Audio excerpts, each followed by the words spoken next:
Une indulgence, c'était quoi, concrètement? On peut voir ça comme une sorte de ticket de sortie anticipé du purgatoire. Le purgatoire, c'était cette espèce de salle d'attente spirituelle assez angoissante avant d'accéder au paradis. Et avec le temps, cette pratique était devenue un véritable business. Il faut savoir qu'à l'époque, l'Église avait un projet colossal, la construction de la basilique Saint-Pierre à Rome. Et pour ça, il fallait de l'argent. Beaucoup d'argent. On a donc envoyé des prêcheurs à travers toute l'Europe avec un argument de vente, il faut le dire, terriblement efficace. Et voilà le slogan, c'est du marketing direct avant l'heure. L'idée était d'une simplicité redoutable. Donnez de l'argent et vous pouvez littéralement acheter la sortie du purgatoire pour un parent ou un proche décédé. C'est le salut éternel contre une simple transaction financière. La réponse de Luther, elle, est immédiate et cinglante. Il dit en substance « Le seul effet que produit ce tintement de pièces, c'est d'augmenter la cupidité et les profits de l'Église.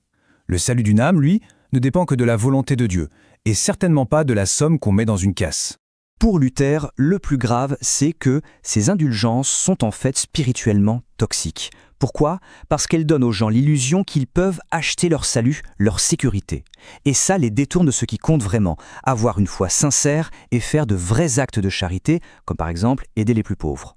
Mais Luther ne fait pas que critiquer. Après avoir démonté ce qu'il voit comme une immense arnaque spirituelle, il va proposer sa propre vision de ce qu'est la véritable richesse de l'Église. D'abord, il utilise une image très forte pour dénoncer ce faux trésor que l'Église vend.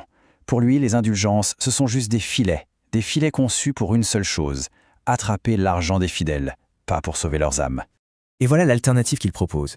Le seul, l'unique, le véritable trésor, c'est l'Évangile. C'est la bonne nouvelle de la grâce de Dieu. Et ce trésor-là, il est gratuit. C'est vraiment le cœur de son message. Le salut est un don de Dieu. Il ne s'achète pas. Et pour finir, Luther ne conclut pas avec des affirmations, mais avec une série de questions.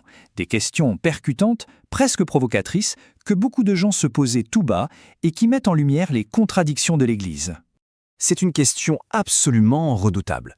En clair, il demande si le pape a vraiment ce pouvoir de libérer les âmes, pourquoi est-ce qu'il ne le fait pas par pure bonté, par amour, plutôt que de le monnayer contre de l'argent pour un projet de construction? Et là, l'attaque devient directe, presque personnelle. C'est une remise en cause frontale de la richesse personnelle du pape et de ses priorités. Il demande pourquoi les fidèles, souvent très pauvres, doivent payer alors que le pape lui-même est immensément riche. Luther avait bien compris que ces questions ne pouvaient pas être simplement ignorées. Ne pas y répondre, c'était prendre un risque énorme. Celui de rendre l'Église ridicule aux yeux de tous, et pire encore, de faire perdre la foi aux gens